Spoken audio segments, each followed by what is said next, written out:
The final category was intersection improvements to improve a lot of the intersections on our major commuter routes, 125, 11, 108, and a lot of those projects look like, at a left-only turn lane so that we don't have those rear-end crashes, maybe signalizing a few of the intersections that we've identified that have a lot of turning movements on them.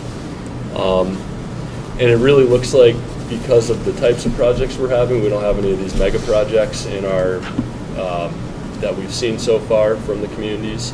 We're probably going to be able to fit most of the projects, if not all of them, into the master plan or the Metro Plan long-range project list, which is great. So we will be contacting communities in the short term to go back and confirm that these are the projects and see if there's anything else that we need to put on that list. So that's basically the long-range transportation plan. This is going to be necessary for doing a financial constraint analysis and dealing with our air quality budget that we're going to have to do along with the next discussion item, which is the transportation improvement program, which we are updating this summer also. And that's it for the long-range transportation plan. If anybody has any questions, I'd be happy to field them. Otherwise, I'll probably just move along to the transportation improvement program. Yep. Question, yes. Just very quickly, and I'll only ask one question. How was the public involved in the long-range plan on the local level? Spring of 2011, I was up in Brookfield with you guys. Went to every community, talked to them about transportation projects in their region, gave them a little bit of background about the MPO, the Metropolitan Planning Organization process, our requirements, and what the Metro Plan was, basically discussed with communities, with town planners, with boards of selectmen. Sometimes it was planning boards. What the needs were for those communities. And we were able to meet with, I think, 18 or 19 of 22 communities and agencies in the region. The only reason we didn't meet with some communities was because they wouldn't get back to us. But since then, we have had a chance to touch base with them and get some projects together. So, we did the best we could to go to communities, listen to what they said. We wrote down every single project that they told us. In addition to that, I went through the New Hampshire Red List Bridge list that they have and identified every Red List bridge or functionally obsolete bridge, and we added those to the list. And then we also, we went to New Hampshire District 6, which is our local maintenance and preservation arm of DOT that basically does all the paving and a lot of the smaller projects around the region. Talk to them about their priorities. And we have some of our own regional priorities that we've identified that are, I'd say it's a lot of rail projects or park and ride type projects, things like that really impact the entire region. We pretty much just, taken that information and, verbatim put them into projects on the list. We haven't changed anything. We've included every project, and, what we really tried to do was add more projects than were even feasible or we could even do, so that we've really captured everything. Now comes the time to start going back to communities, paring those down for what are the really important projects, what are the feasible projects, things like that, so that we can get our list as good as possible, so it's as representative as possible. Also, Ed, once we put together that draft list and have a better idea of needs around the region, there will be a public involvement process where there is opportunity for anybody in the public to comment on what the stakeholders have put together. So there will be opportunity for anybody's comments. Yes. So what communities did not participate then? We weren't able to initially touch base with Farmington, but we have been up there since. Actually, we had a hard time getting in touch with Coast to do this, but we're pretty close partners with Coast, so we were able to touch base with them. I think I was just thrown under the bus. Yeah. The Alliance for Community Transportation, which is a regional group that focuses on elderly, disabled, low-income populations and making sure that they have mobility opportunities. Weren't able to. What was that called again? Alliance for Community Transportation, or ACT. Okay. It's our region's RCC, which is a Regional Coordination Council. It's a state designation, I guess. And yeah, once again, a lot of the North Bus that actually goes to Brookfield and Wakefield and New Durham, Farmington, that was an effort by ACT to make sure that these low-income, disabled, elderly populations can have access to services that they need. Who were the other ones? Nottingham, we weren't able to have a discussion with. We tried a number of times getting in contact with them. Who else? I think that's it, actually. Is it Nottingham and Rockingham? It is, but it's part of our region officially. The MPO region. The MPO region, not it's different county. Our MPO regions are kind of confusing in New Hampshire because they don't necessarily follow county lines. For instance, Brookfield and Wakefield are in Carroll. Is that? I would note that even though our name is Strafford Regional Planning Commission, it is not Strafford County Regional Planning Commission. Yep. So Okay. yeah, we did miss out on a few groups, but I think we did a pretty comprehensive job, and since then we've been able to touch base with all the communities. If they came forward in Nottingham and wanted to participate in the process, it's not too late for them to submit projects. We want projects, So all of them. you're out there trying Yeah. to do outreach and you're Yeah. encouraging their participation Absolutely, in the yeah. process. Yeah. All right, thank you, Mark. Item 4.2, Transportation Improvement Program. All right. So as I was saying before,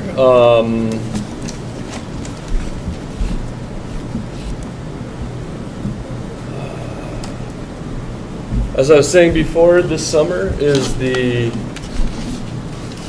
part of our 2-year transportation planning cycle where we update our transportation improvement program, which is in New Hampshire is a 4-year planning document that outlines all of the projects we have committed to funding over those 4 years. The document needs to be financially constrained, which means we can prove that we have the funding to construct these projects, basically.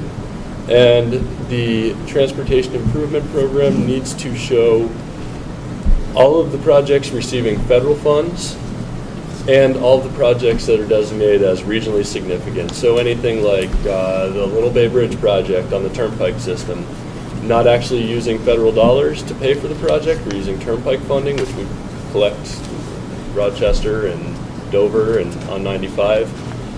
And but it still needs to be shown because it's a regionally significant project. So those are the projects. I just wanted to give folks a quick view of the project list. I guess this is the pending project list. I'm sure it's going to change a couple more times before we get to the final product. I know that there's a few errors in it already. I've discussed that with DOT, and they are actively updating the list every month. So it's an evolving, dynamic list until we actually approve it. I just wanted to run through that quickly. I think everybody has a list in hand. I have a little different format this year than I had used in the last transportation improvement program. I did that to more closely match New Hampshire DOT's format that they give us the projects in and how they present them to the public. So, and the other nice thing is this format fits much easier on a 8.5 by 11 sheet of paper instead of a 22 by 14 or whatever other format we use. So as you can see here up here we have the project name. skip down a page. Where am I? Going the wrong way. All right. Up here we have the project name. This is the state project number, how we identify it. The route and road is in this top cell here. The overall project cost, and this extends beyond that 4-year period that we're showing in this.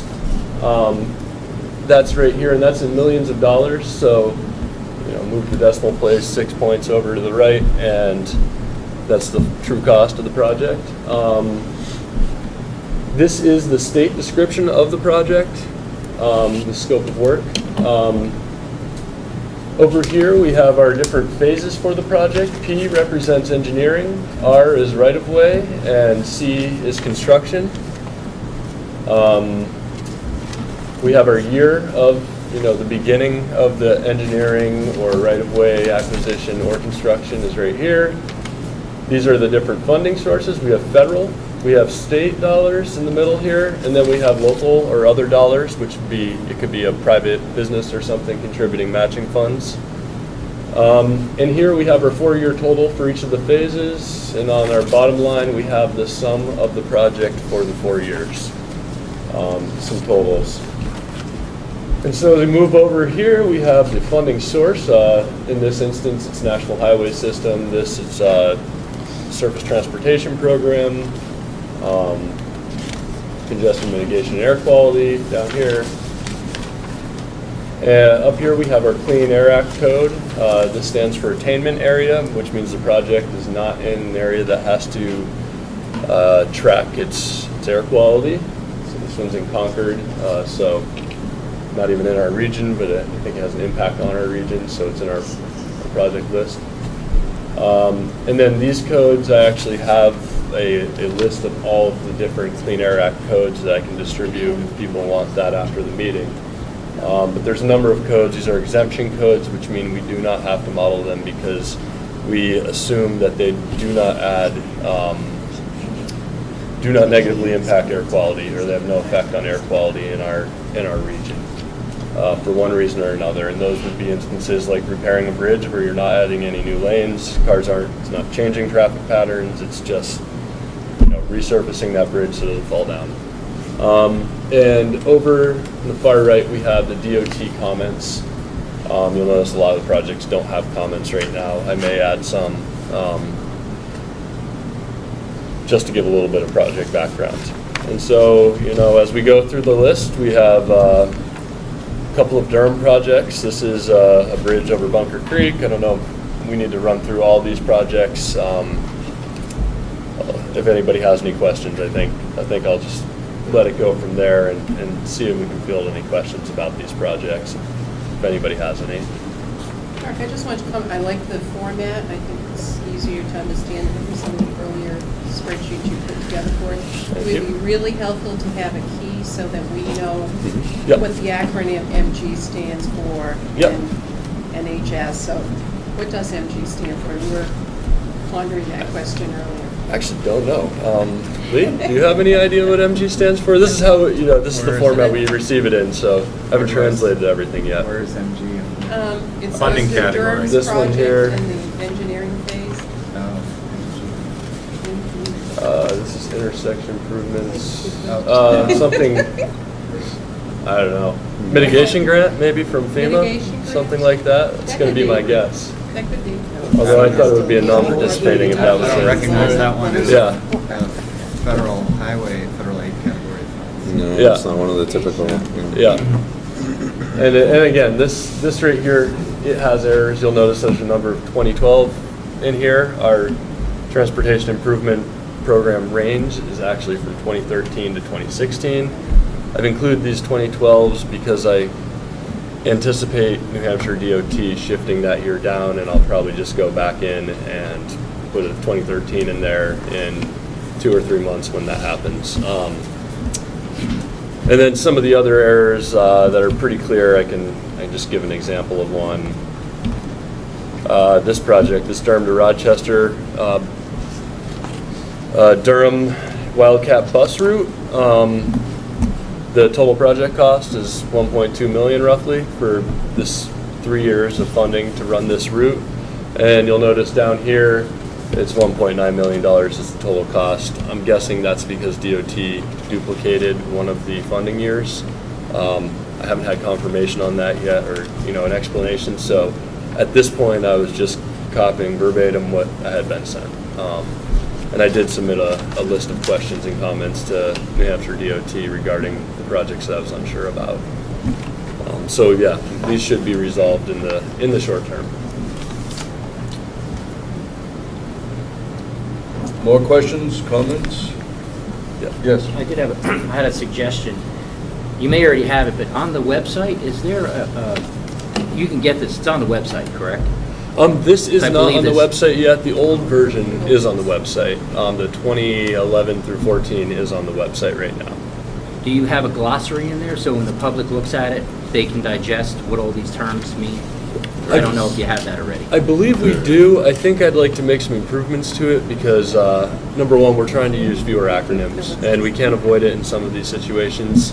But I may make a glossary and, a key just around all the different visualizations if they have specific things within the visualizations that are unique to them.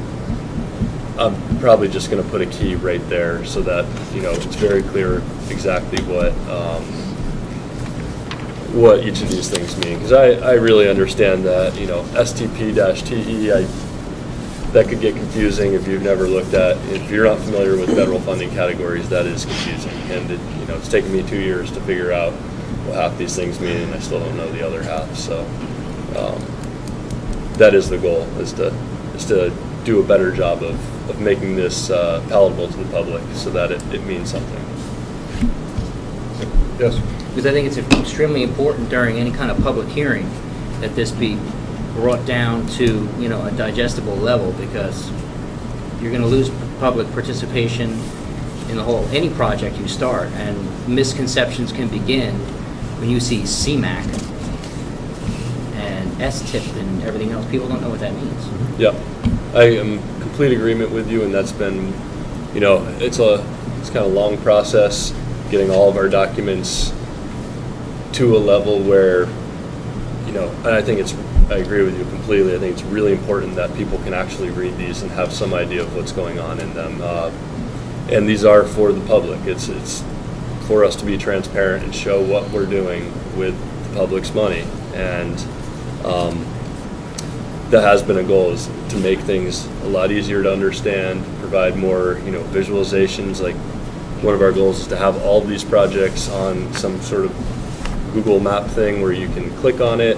It'll give you the information about the project, tell you where it is, in clear terms. So it's not in, Sanskrit where you have to really decipher everything. So yeah, thank you for that suggestion. Follow up. Yes. Because even at the federal level, I'm sorry, did you want? No, you mentioned that it's on on a website. Do you mean the Strafford Regional Planning Commission's website or DOT's? Yeah. It's actually on both. The New Hampshire DOT has their STIP, which is basically a combination of the 4 metropolitan planning organizations. It stands for State Transportation Improvement Program. Ours are just Transportation Improvement Program.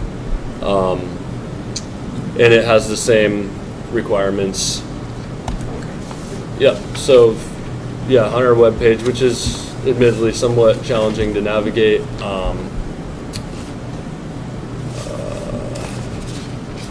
For instance, this is something that we did last year. I don't even know if we'll be able to, I don't know if we have Google Earth on there.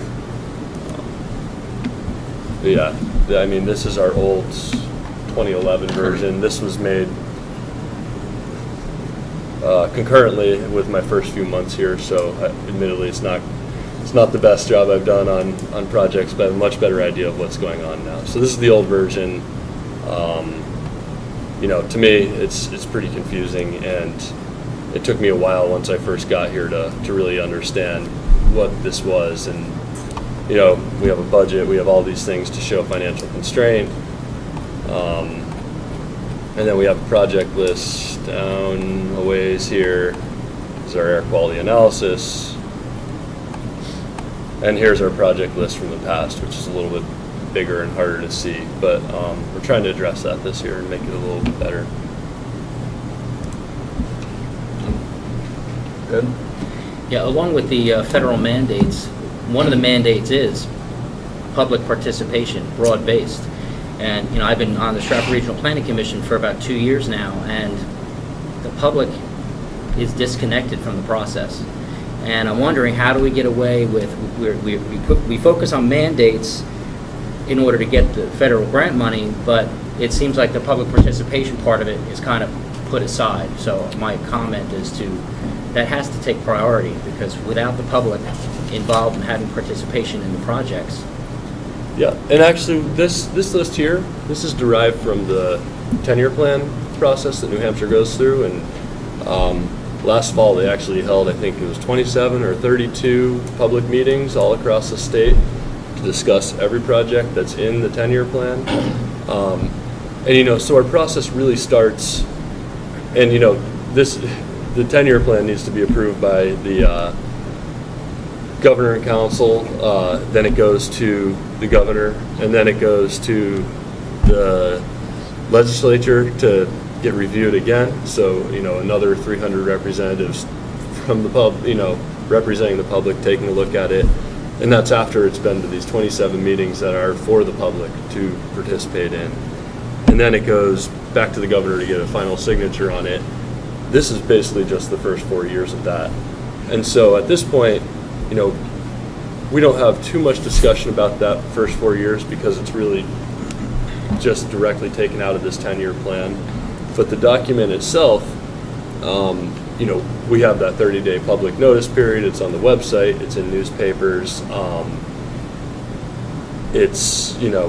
We do our best to get the information out to everybody. We have these meetings, which, once again, the purpose of these meetings is to provide information to people from communities, get the community input from community representatives, but also to disseminate that information back to communities. So it's not, we're hoping that this isn't a one-way, information exchange. We hope that it really, gets out. We've been trying hard to improve our public outreach here. And as you know, on the policy committee, we've talked about it quite a bit. Not just hanging it up at a library, one public notice, but actually trying to get it out there and let people know what's happening. Mark, I just want to, it's really difficult to engage the public at this level. And I know that you've done a great job in getting the word out to people and having smaller meetings at the town level. I know you've had meetings at the Newmarket Town Hall. And unfortunately, it's really difficult to bring the people out unless there's a specific project that they have either an axe to grind or, their pet project that they want to see funded. Yep. And I do applaud you for your efforts. I know you really do a good job in trying to get the word out. It's just very, very difficult to engage the public at this level. Yes. Regarding public involvement, the NPO has a public involvement procedures, a plan, public participation plan. And We're updating this year, actually. Yep. Yeah, and the plan, there's a requirement that the NPO has to have that plan out for public comment periods. I'm sure folks here will be learning more about it as you update it. Mm-hmm. But that's a good opportunity to review what the public involvement procedures are for the NPO and provide some input if you think it needs to be strengthened. Mm-hmm. So that's something that, at some point might be a good idea to share with everybody here. Yeah. I'm sure you'll be doing that. Yep. It'll be a great opportunity, I think, to have some input into public involvement efforts of the NPO. Things need to be strengthened, make those comments and make suggestions. And one other thing I guess I would throw out is some NPOs have what they typically call citizens advisory committees, as well as this committee, technical advisory committee.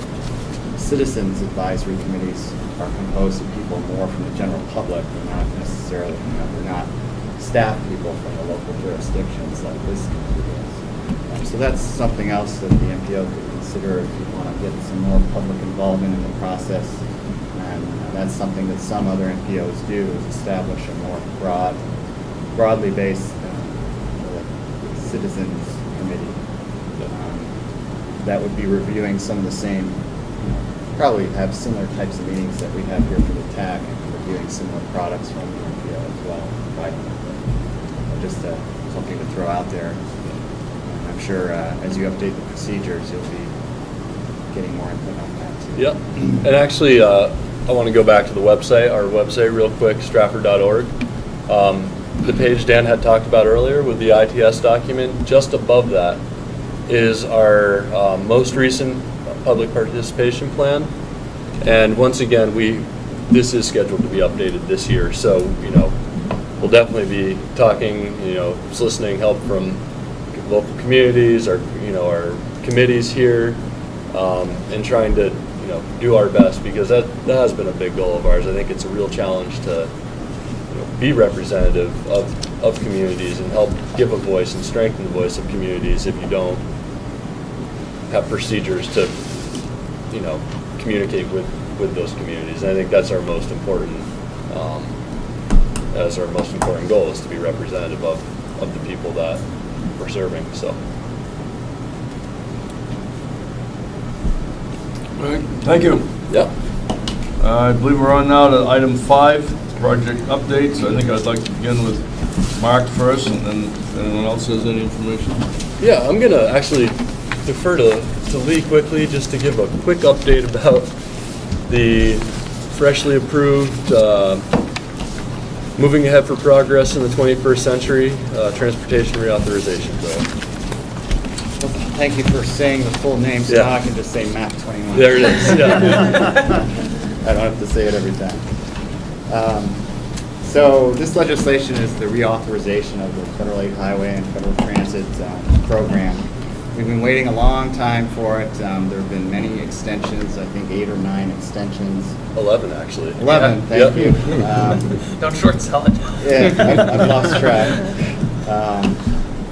But finally, we have some legislation out of Congress, and then it was just signed on Friday by the president. So we are waiting to hear more about it. There's not a lot of information out there from our agency yet. In fact, this coming Monday, we're going to have a big video conference webinar where we're going to be getting a lot of information from our folks in Washington.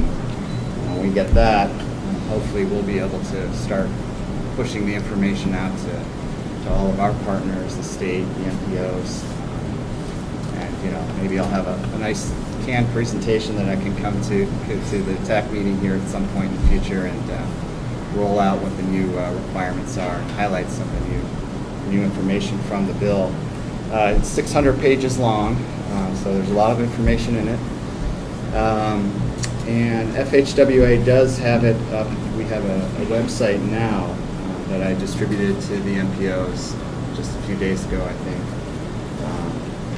Right now, mostly what's on the website is the legislation itself and the funding levels. It's a 2-year reauthorization, by the way. Typically, in past cycles, we've had 5 or 6 years worth of funding authorized. But this time around, we could only get 2, which is better than just doing extension after extension. So it gives a little more reliability to folks out there for what the federal funding streams are going to be, at least for the next 2 federal fiscal years, 2013 and 2014.